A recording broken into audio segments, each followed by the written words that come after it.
You don't choose what you watch. It feels like you do. But that feeling is part of the design. Think about the last time you picked up your phone. Not the moment you opened an app, but the moment right before that. Did you decide to open it? Or did it just happen? No clear reason. No real intention. Just a small impulse. And somehow, that was enough. Most people don't question that moment, because it feels normal. But that's exactly why it matters. We like to believe we are in control, that we choose what we watch, what we like, what we care about. But control doesn't disappear suddenly. It fades, quietly. You don't wake up one day and lose control. Instead, small things change. You spend a little more time scrolling. You click on things you didn't plan to. You stay longer than you expected. And at first, it doesn't seem important. But here's the question. No one asks. If you didn't plan it, why did you do it? Every platform you use is built around one thing: your attention, not your happiness, not your goals, your attention. Because attention can be measured, it can be predicted, and most importantly, it can be kept. The longer you stay, the more valuable you become. Not as a person, but as a user. And this is where things start to shift. Because once something becomes valuable, it gets optimized. Think about that for a second. If your attention is valuable, then every system you use is designed to hold it. Not sometimes, all the time. So the real question isn't, why do you watch so much? It's, why is it so hard to stop? At first, it feels simple. You see something interesting. You watch it. Then another one appears, then another, and suddenly time disappears. But this isn't random. It's not luck. It's not coincidence. It's design. Because every video you watch teaches the system something about you. What you like, what you skip, what makes you pause. And once it learns that, it doesn't just show you content. It shows you better content. Better at keeping you there. And this is where most people misunderstand what's happening. They think, I just enjoy this content. But enjoyment isn't the goal. Retention is. The system doesn't care if you love something. It cares if you stay. And over time, you start noticing something strange. You open your phone for a reason. But forget it. You scroll without thinking, but can't stop. You consume more, but feel less satisfied. Why? Because your brain is not designed for endless input. It's designed for patterns, rewards, breaks. But what happens when there are no breaks? No stopping point, no natural ending, no moment that says, this is enough. Then you don't stop. You just continue. And this is where control slowly changes hands. Not in one big moment, but in hundreds of small ones. Every scroll, every click, every second you stay longer than you planned. You didn't lose control all at once. You gave it away, one decision at a time, without even noticing. So if control isn't taken all at once, then how does it actually happen? It starts with something simple. Observation.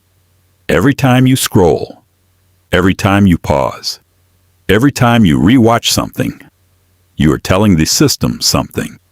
Not with words, but with behavior. And behavior is more honest than words. Because you can lie about what you like, but you can't fake what you watch. The system doesn't ask, what do you want? It watches, what do you actually do? And that difference changes everything. Because over time, it builds a version of you, a digital pattern, a version of you that knows what keeps you interested, what triggers you, what makes you stay just a little longer. And here's the strange part. That version of you can become more predictable than you are.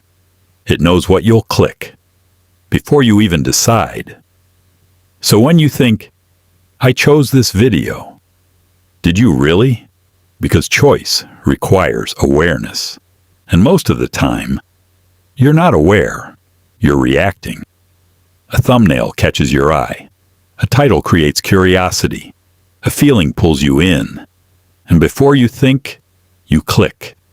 Not because you decided, but because something in you was triggered. And once something can trigger you, it can guide you.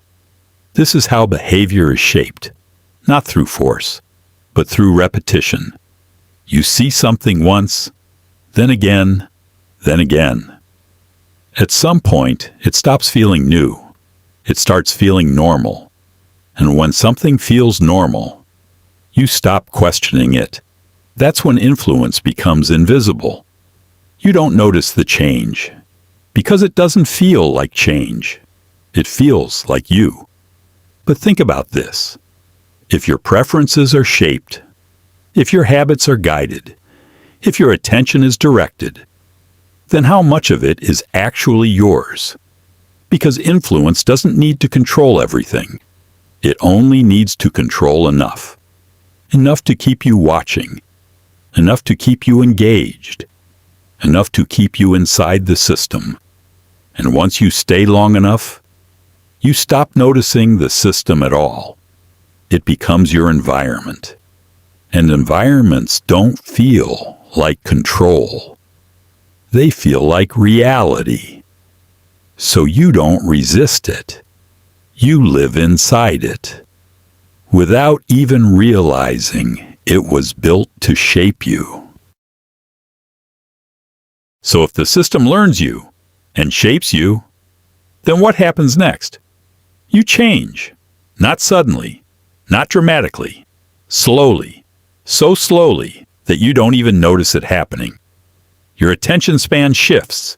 Your patience decreases. Your expectations change. You get used to speed, to constant stimulation, to endless input. And silence starts to feel uncomfortable. Because silence gives you something the system avoids, space to think. And thinking breaks the pattern. So the system fills that space with more content, more noise, more distraction. Not to harm you, but to keep you engaged. Because engagement is the goal. Always. And over time, you begin to rely on it. You reach for your phone without thinking.